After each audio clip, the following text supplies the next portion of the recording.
I remember on one occasion my father, it was decided that I could have a pet, but my mother had a horror of dogs, and I wasn't particularly attracted to them either.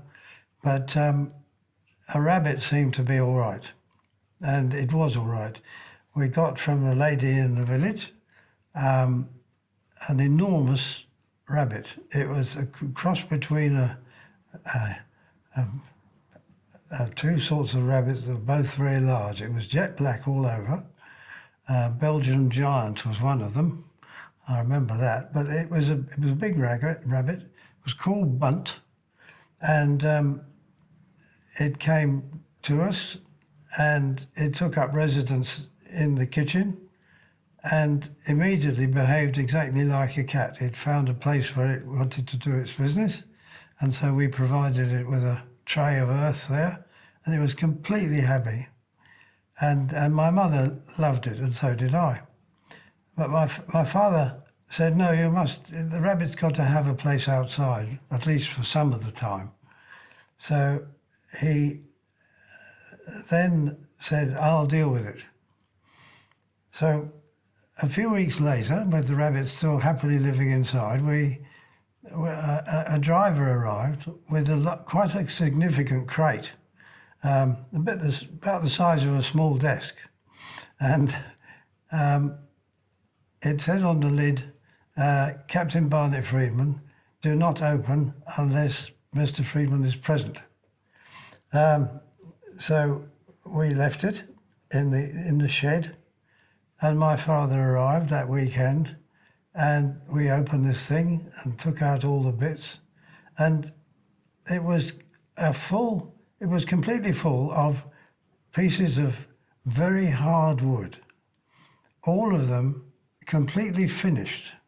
They were cut and drilled, and they had pegs in them. It was an incredible thing, and there was a whole set of white bars, no chicken wire mesh for this rabbit. And so my father started to assemble it. He was quite capable of doing all that. And we started to assemble this thing, and at that point we got everything out of the box, and in the bottom was a letter from his joiner, the place where he'd got this thing made.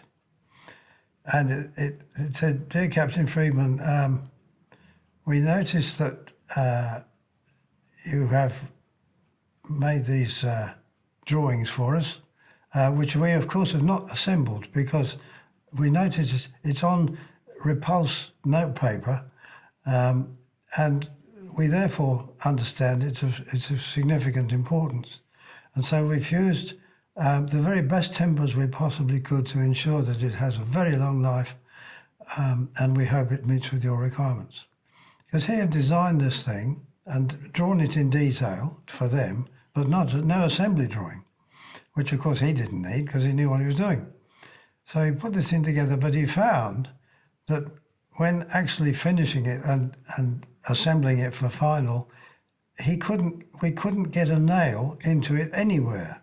It was so hard that he'd provided everything. There were tools in the thing and nails and screws and everything, but we had to drill every single hole for a nail, which we did. And it was an amazing thing, was that it had an open bit with these white enameled bars, and a closed bit for privacy for the rabbit, with 2 stories in that bit, an upstairs and a downstairs.